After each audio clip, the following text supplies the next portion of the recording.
Think of all those wonderful culinary classics that come from New Orleans. You have gumbo, you've got beignets, and of course, things like jambalaya.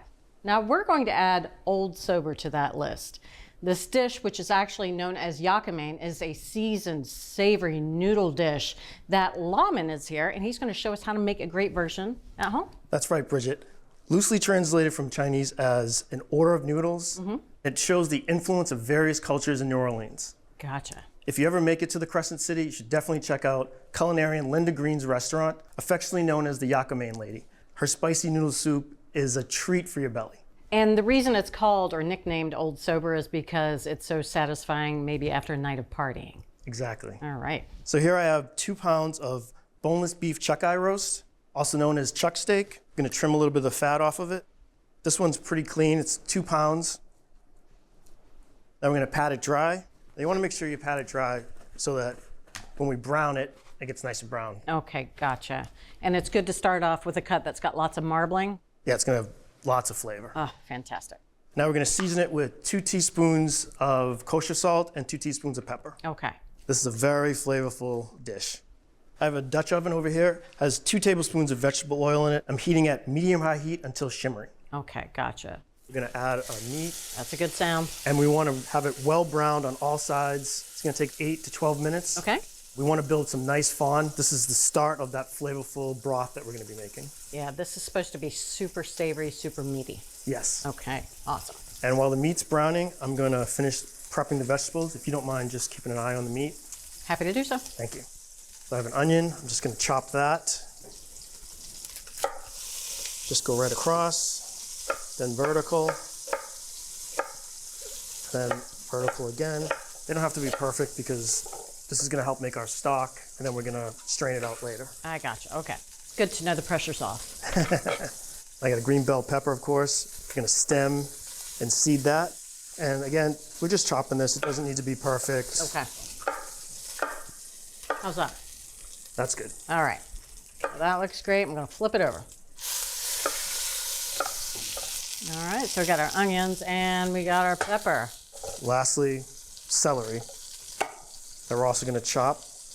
Now the onion, the bell pepper, celery together make Trinity. Trinity, and that is all about New Orleans, right? That is the Creole foundation for so many great dishes down there. Yes.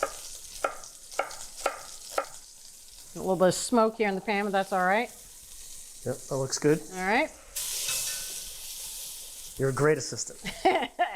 Now that the Holy Trinity is prepped, we need to wait for the meat to finish browning on all sides. All right. Holy Trinity, holy browned. Bridget, the meat is well browned. It's time to come out of the oven.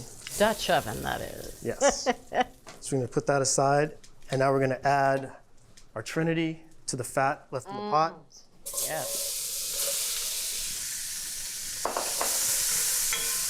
Oh, We're gonna cook this for about 5 to 7 minutes until the onion has softened. nice. And they're going to start to give off their liquids and pull up all that beautiful fond from the bottom of the pot. Exactly. Okay. As you can see, the vegetables have softened. It is looking good in that pot. It is. Now it's time to up the flavor. Okay. I'm gonna add a tablespoon of Tony Chachere's original Creole seasoning. It contains some salt, red and black pepper, some chili powder, and some other Creole seasonings. All right. This is coming home with me. Got it. Thank you. Lawman. Now I'm gonna add 4 minced garlic cloves, tablespoon of granulated sugar. Is that for extra browning? The sweetness is gonna offset some of the saltiness. Gotcha. Teaspoon of onion powder. You weren't lying about the flavor in here. And last but not least, half a teaspoon of accent. Oh, This is kind of like an umami booster. I like that you're adding some accent. Accent is actually a commercially available MSG. You can find it at your supermarket. MSG is monosodium glutamate. Glutamates are found in a lot of natural compounds, and you shouldn't be afraid to use it. In fact, MSG has been maligned a bit in recent years, but guess what? Find use here. It's back. Yeah, it's back, and it's better than ever. So we're just gonna cook this for about a minute till it's fragrant. A lot of flavor going in here. So this is almost Creole and Chinese food coming together. Decidedly Creole, Chinese American. Exactly. All right. It's been a minute. Now I'm gonna add 8 cups of beef broth and a 1/4 cup of soy sauce. Another umami-rich ingredient. Yes. And I'm just gonna scrape up any of the brown bits. So I gotta say, you browned beef earlier, but there's no beef in there yet. And look how rich this looks already. Gorgeous. Speaking of beef, I'm gonna add the beef back to the pot. Nice. So now I'm gonna bring it to a boil. Once I do that, I'm gonna cover it, reduce the heat to low, and let it cook for 1.5 to 2 hours. All right, what are we looking for? Till the meat is nice and tender. We'll get you right back to the video. Check out Cook's Country's newest book, The Complete Cook's Country TV Show Cookbook. Over 16 seasons and more than 600 recipes are condensed into this cookbook, jam-packed with every recipe we feature on the show, plus stories, tips, and reviews. Go on the road with Cook's Country and tour the U.S. through food. Get inspired by dishes from restaurants, regions, and chefs all over America. All in this one convenient cookbook. To order your copy of the Complete Cook's Country TV Show Cookbook, scan the QR code or visit cookscountry.com to continue your Cook's Country journey. So Bridget, now it's time to check the meat. Nice, gentle simmer there. What I like to do is stick a paring knife in. If it goes in and out cleanly with little to no resistance, we know it's done. All right, yeah. So that's perfect. That's the beauty of chuck roast. Cook it long enough, it's gonna fall apart tender. So now we're gonna take the meat out.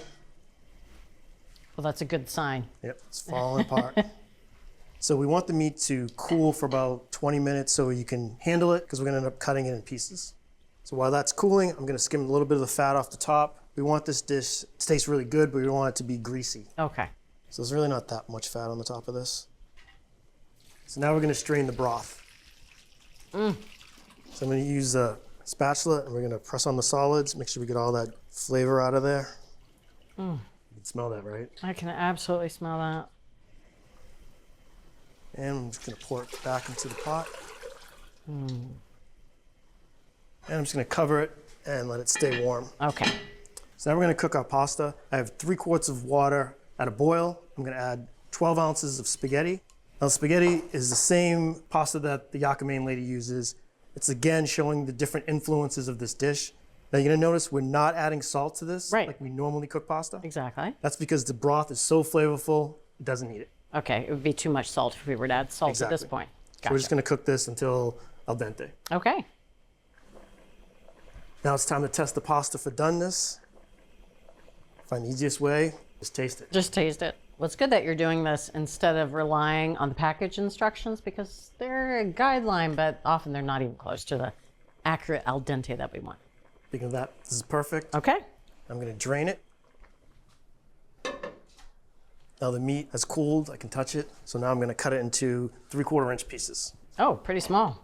I think it's going to do a lot of the cutting for you. It's basically just going to disintegrate to tiny pieces there. Oh, gorgeous and tender. Nice and tender. I noticed that you scooted it away from me. No sampling until the dish is done. You're hardcore. Nothing, and I mean nothing, smells like simmered chuck roast. It's one of the best aromas in the world. Let's make the dish. Fabulous. So I know you're hungry. I'm gonna plate you up first. It's always a safe bet. Your little spaghetti. Some meat. What do we have over here?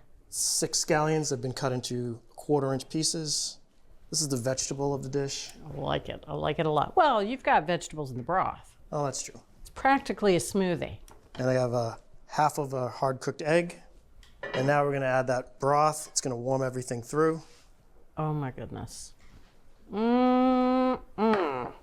To up the flavor even more, I have some soy sauce and some hot sauce. All right, what are you going for? I'm gonna go hot.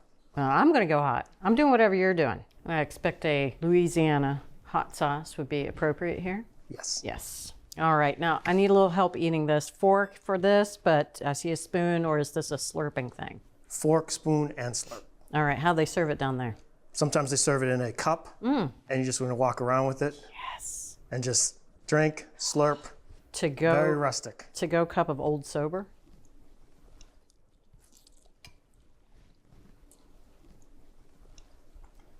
That is messy goodness right there. Oh my goodness, that is so good. Wow, big flavor. Meat is so tender. I'm gonna get some of that meat. So much flavor in this.